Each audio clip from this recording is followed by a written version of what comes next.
Because before I read you some quotes, I want to also read you why I'm saying this to you. Remember when I brought up the 2024 U.S. Olympic roster, how she was left off of that and how stupid that was for Team USA women's basketball to leave her off? Remember I said that? They said this is where they're going now.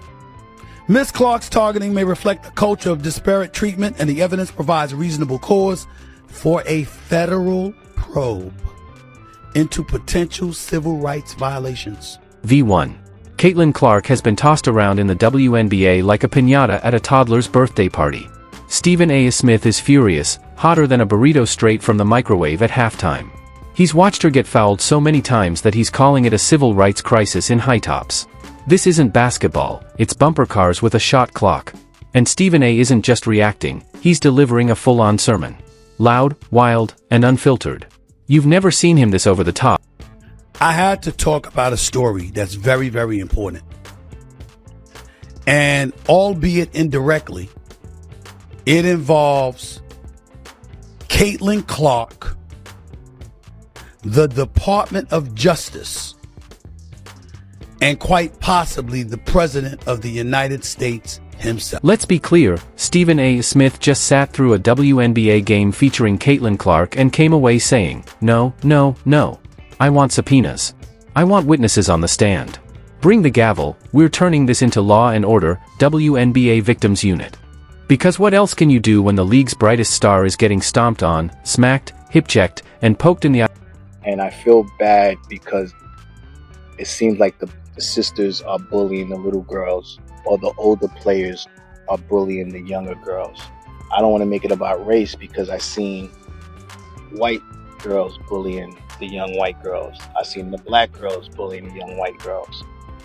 I've seen... People can argue about Caitlin Clark's stats all they want.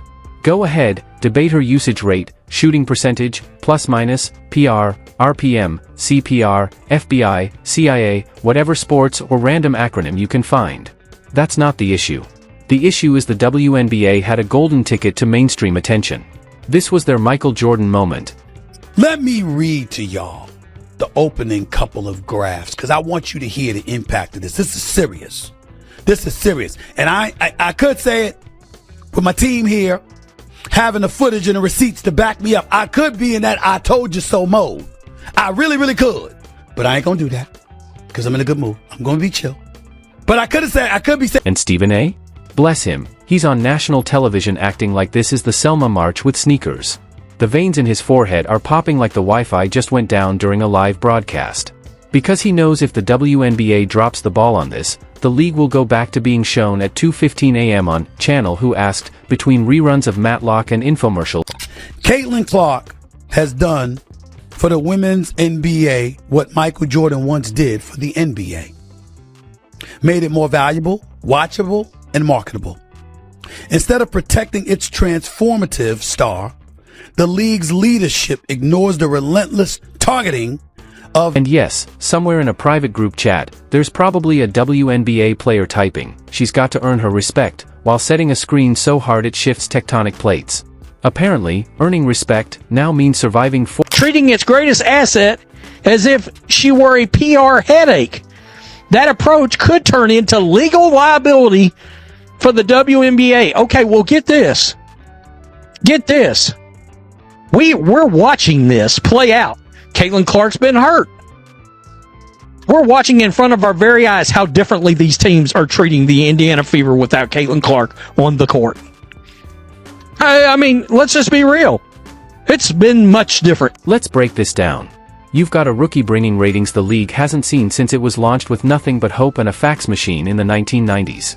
She's selling out arenas, making headlines, bringing actual buzz, and what does she get in return? Eye pokes, trips from behind, body slams, and just for fun, she's the one who gets called for a technical foul. And online? People pile on. She flops. She needs to toughen up. What about other players who suffered? Ah yes, the Olympics of victimhood begin. It's the Hunger Games of empathy, where the prize is watching someone else get knocked down and saying, I had it worse, so be quiet. The league is chewing up its own future star. It's like someone gave them a golden goose and they decided to make chicken wings out of it. WNBA. Y'all are in trouble. I told y'all didn't want to protect my precious CC. Now y'all getting hit with a civil lawsuit for targeting. You hear me? And then this stuff is documented. That don't even make no sense from players just speaking freely, thinking that they won't have no consequences.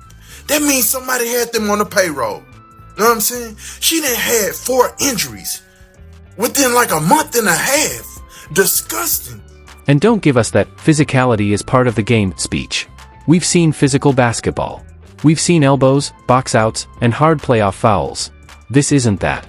This is the WNBA's unofficial new rule: if she's popular, make her regret it. Meanwhile, on some random podcast, a player is probably saying people only like her because she's white, which is a wild way to erase years of dedication, pressure, and hard work. Boiling it down to a Netflix documentary called White Girl Dribbles must be a conspiracy. Jealousy in sports isn't new, but this isn't about wanting to outplay her, it's about trying to body slam her out of the spotlight. Even the refs aren't helping.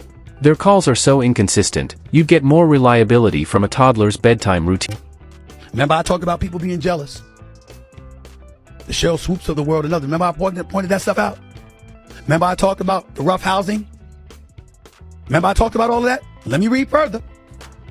This would mirror the Equal Employment Opportunity Commission investigation into the Erica Hamby's pregnancy discrimination claims against the WNBA and her team. Congress and Labor and Justice Departments would be justified in examining the facts. At Harvard and Columbia, during anti-Semitic protests, institutional leaders played down threats and failed to protect. One play, she gets hammered like a cheap nail at Home Depot, no whistle. The next play, she gives someone a look, technical foul. Are we even pretending this is fair? The refs look like they trained with UFC judges. Meanwhile, ESPN is spinning this as her learning the ropes. Really? Learning the ropes? She's getting clotheslined like it's WWE Monday Night Raw, and you're calling it a rite of passage? Stephen A. wasn't having it. You could feel his Brooklyn accent leaving his body, replaced with pure righteous fury, the same fury that comes after a bad Knicks trade or when Skip Bayless starts talking. He called it what it was, sabotage. Not even a smart one. A clumsy, jealous, obvious sabotage turning the WNBA into a joke before it can go mainstream. The worst part? Caitlin just keeps playing, no whining, no tantrums, just solid basketball. She's outperforming half the league's benchwarmers who think defense means attempting homicide.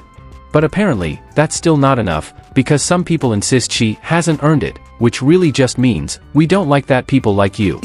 Who was top 4 in MVP voting last year, the assist leader last year, galvanizing talent that has done wonders for the NBA.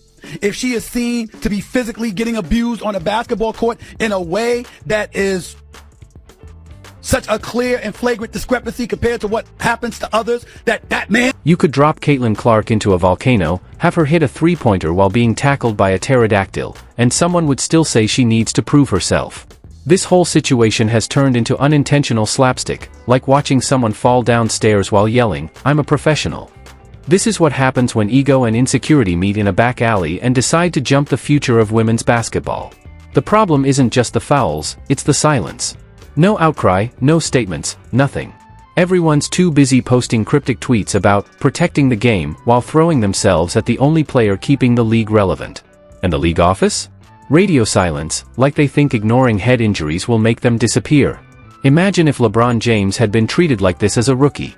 She can take it, she's tough, they say. And she is tough. You'd have to be to play with a target on your back every night while being blamed for everything from racial tensions to pay gaps to the global. The stuff that's happening and has been happening over the last few months is because of Caitlin Clark. I got some of the stats in front of me to validate it. Because you see, I bring receipts. And I'll get to why I'm really pissed off in a few minutes.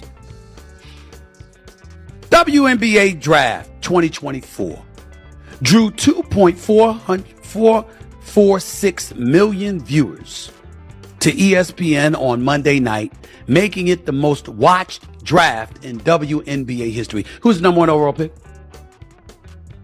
Huh, Aaron? Who's the number 1 overall pick? Say it.